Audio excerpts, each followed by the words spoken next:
향토기업은 타 지역으로 이전하고 청년들은 일자리를 찾아 부산을 떠나고 있습니다. 도심에는 아파트만 채워지는 모양새인데 소멸 위기를 극복하기 위해 필요한 것은 무엇인지 짚어봅니다. LG 헬로비전이 자체 개발한 빅데이터 분석 시스템을 활용해 9월에 주목받은 부산 주요 이슈를 분석해봤습니다. 그 결과 추석과 선고, 국제, 금정이 가장 많이 검색된 걸로 확인됐습니다. 부산경실련 조사에 따르면 지방의회 2년차 의원 230명 중 11명은 조례를 한 건도 발의하지 않은 걸로 나타났습니다. 해운대구의회가 조례 미발의 의원 4명으로 가장 많았습니다.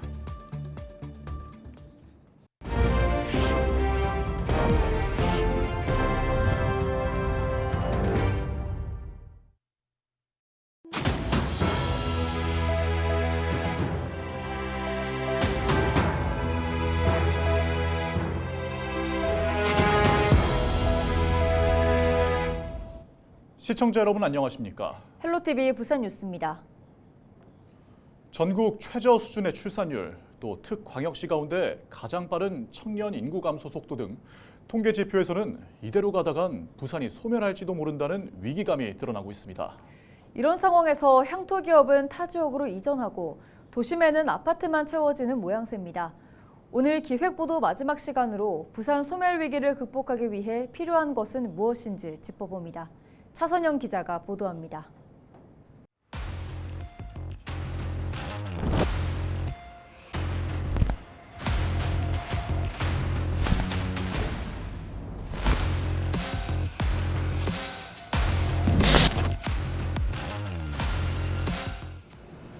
아파트 난개발이 진행된 지역은 심각한 부작용을 겪고 있습니다. 국내 5위 철강 회사인 부산의 향토기업 YK스틸이 대표적 사례입니다. 사고 이 공장 주변으로 대규모 아파트 단지가 들어서면서 지역 주민들의 소음, 분진, 악취 피해 호소가 이어졌고 결국 타 지역으로 이전이 결정됐습니다. 사상구 덕포동에 위치한 시멘트 공장 역시 공장 주변에 아파트와 빌라 등 주거 단지가 들어서면서 안전 문제 등 주민들의 민원이 잇따랐습니다. 이 공장 올해 초 종합부동산 개발 회사에 매각됐고 2026년 이전이 결정됐는데 대체 부지는 아직 찾지 못했습니다. 이들 공장이 이전한 자리엔 또다시 아파트가 들어설 가능성이 큽니다. 부산 청년들이 일자리를 찾아 지역을 떠나다 보니 아파트만 우후죽순, 들어서는 주거 확대 정책을 우려하는 목소리가 커지고 있는 겁니다.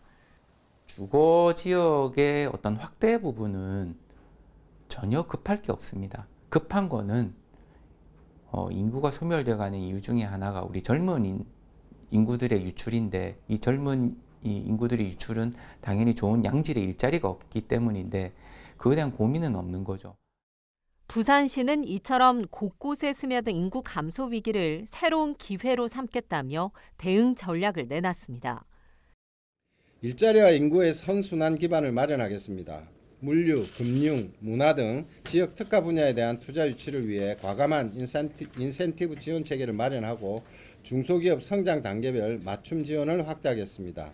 지역 내 기업 투자 유치를 위한 부지 및 혁신 거점 등 산업 공간을 지속 확충하고 하지만 시민들의 정책 체감도는 낮은 모습입니다. 저희 남편도 처음에 부산에서 일을 했었거든요. 사업을 하다 보니까 점점 이걸 할 수 없는 여건들에 의해서 다시 조금 더 멀리 하다 보니까 지금 김해 외곽으로 자꾸 나가게 되어 있는데 일자리를 만들어야지 젊은 사람들이 들어오거든요. 부산의 지난해 합계 출산율은 0.66명, 서울에 이어 최저 수준입니다. 10년간 수도권으로 떠나간 청년 인구는 10만 명에 달했는데 통계 지표에서도 시간이 갈수록 부산의 인구 감소 위기감이 여실히 드러나고 있습니다. 도대체 도시의 미래를 저 아파트에 걸어서 뭘 할 거냐는 거예요. 아파트가 돈을 벌어주지 않거든요. 생산시설이 필요하거든요. 또 첨단 고급 인력이 정주에서 살 수 있는 매력이 무언가를 잃고 있는데 어떤 행위를 하든 젊고 유능하고 미래를 담보할 젊은이들이 이 도시에 살고자 하는 거예요. 아파트만 무분별하게 들어서는 도시가 아닌 활력과 매력 넘치는 지속 가능한 도시로 나아가고 있다는 확실한 도시의 비전을 이제는 보여줘야 할 때입니다. 헬로티비 뉴스 차선영입니다.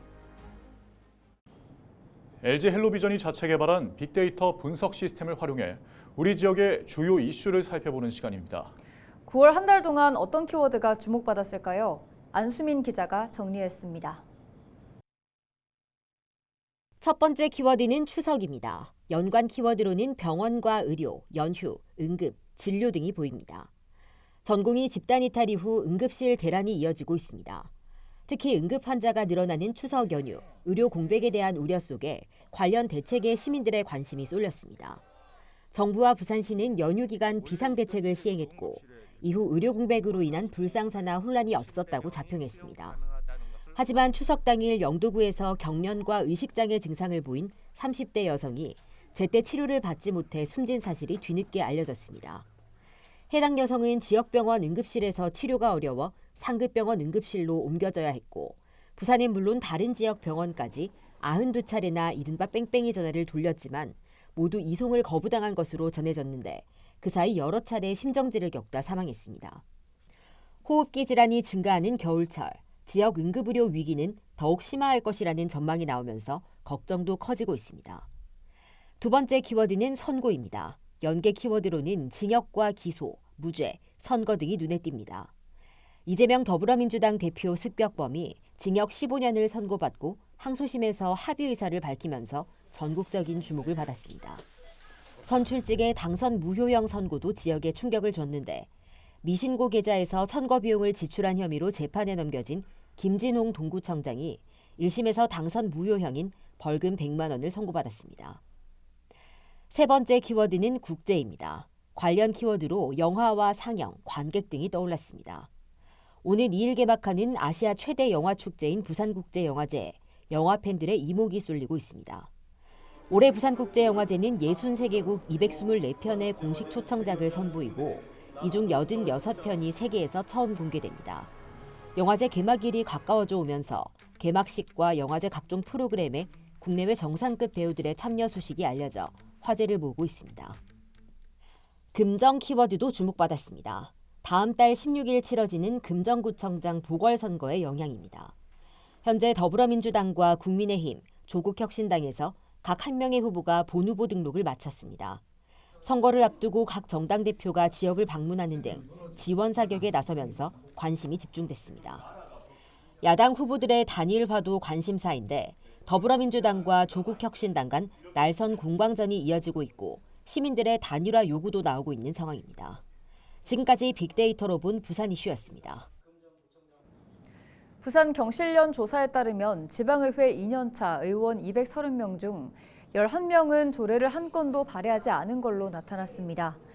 조례 미발의 의원 11명은 모두 기초의회 의원으로 정당별로는 6명은 국민의힘, 5명은 더불어민주당 소속이었고 지역별로는 해운대구 의회 조례 미발의 의원이 4명으로 가장 많았습니다.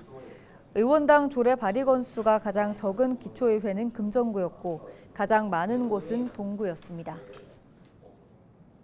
30일 영호남 시도지사와 국회의원 상생협력간담회가 개최됐습니다. 박형준 시장의 제안으로 처음 개최된 이번 간담회에는 영호남 8개 시도지사와 국회의원들이 참석했습니다. 참석자들은 공동협력과제와 부산 글로벌 허브도시 특별법 등 각 시도별 주요 입법 현안에 대한 협력 방안을 논의했습니다. 또 수도권에 대응하는 남북권 성장 거점 구축을 위한 공동 결의문을 채택하고 영호남이 주도하는 자치분권 확대, 국토 균형 발전 등에 힘을 모으기로 했습니다. 텔레그램을 통해 불법 음란 동영상을 게시한 20대 A씨가 경찰에 붙잡혔습니다.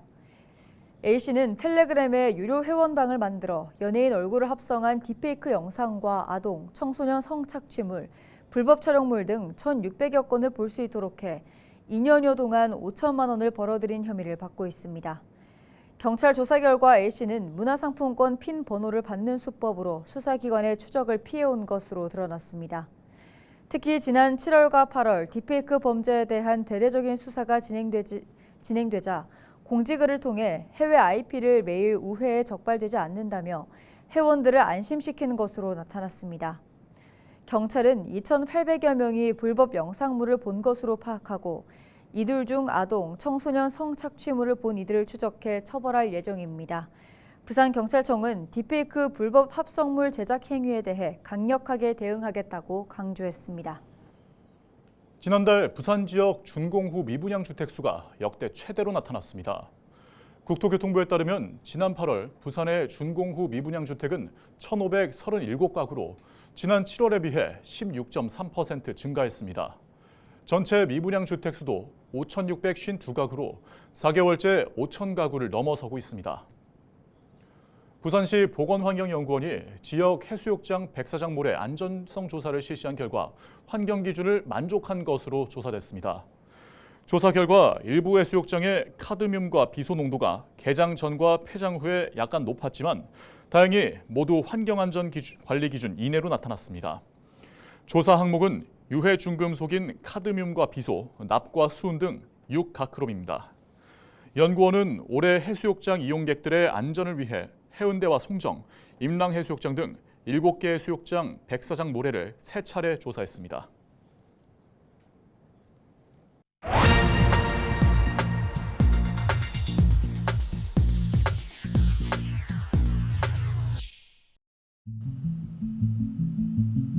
최근 북한의 쓰레기 풍선 살포가 지속되고 있습니다. 제가 사는 아파트에도 큼지막한 쓰레기 더미가 떨어져서 소동이 벌어졌는데요. 이게 단순히 환경 오염만 일으키는 게 아니죠. 서울 경기 지역에서는 화재, 차량 손상, 건물 파손 피해가 발생했습니다. 국민은 당연히 불안하죠. 북한의 의도는 무엇일까요? 민간단체의 대북 전단지 살포를 견제하고 남남 갈등을 유발하려는 목적이 커 보입니다. 그만큼 대북 심리전에 따른 내부 동요를 두려워한다는 얘기죠. 북한의 치졸한 도발이 피해를 입히고 있지만 정부는 속수무책입니다. 마땅히 가해자인 북한에 피해 배상을 청구해야 하지만은 엉뚱하게 서울시 같은 지자체가 대신 피해 보상을 해주고 있습니다. 더 심각한 문제는 상상조차 하기 싫은 다음과 같은 상황입니다. 만약에 말입니다. 북한이 대형 풍선에 생화학 무기나 폭탄, 핵무기를 넣고 타이머를 활용해 의도한 시간과 위치에서 폭파시킨다면 어떻게 될까요? 7월 24일 쓰레기 풍선이 실제 용산 대통령실 청사에 떨어졌던 사건 기억하시나요? 대통령실은 물체 위험성이 없다고 밝혔지만 만일의 사태에 대비할 필요성은 과연 없는 걸까요? 임진왜란 전 일본을 방문한 사신 가운데 황윤길은 도요토미 히데요시가 조선을 침략할 계획이 있다고 보고했죠. 하지만 김성일은 일본의 군사 준비가 미흡하며 침략 의도도 없다고 보고했던 사실을 여기서 언급하면 지나친 우려일까요? 국가의 가장 큰 의무는 국민의 생명과 안전 보호입니다. 북한의 졸렬한 도발에도 철저히 대비해야 하는 이유입니다. 데스크의 눈이었습니다. 학교를 중도 퇴직한 교사의 비율이 가장 높은 지역이 부산으로 나타났습니다. 부산 교사노동조합에 따르면 지난해까지 최근 5년간 부산에서 중도 퇴직한 교원은 2,966명으로 집계됐습니다.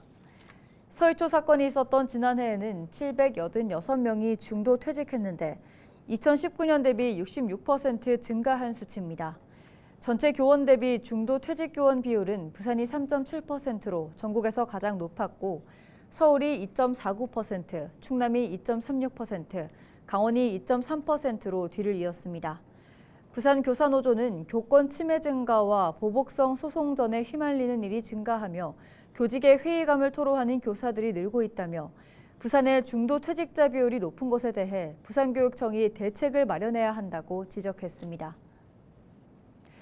창원 지역 택시업계가 택시처럼 불러 탈 수 있는 수요 응답형 버스, 누비다 버스와의 공존을 위한 대책 마련을 촉구했습니다. 택시업계는 기사 부족과 승객 감소 등 어려운 상황에서 운영 방식이 비슷한 누비다 버스로 영업에도 타격을 받고 있다고 호소했습니다. 누비다 버스는 지난 5월 시범 운영이 끝날 예정이었지만 창원시가 이용객 만족도와 운영비 절감 등을 이유로 운행을 연장했습니다.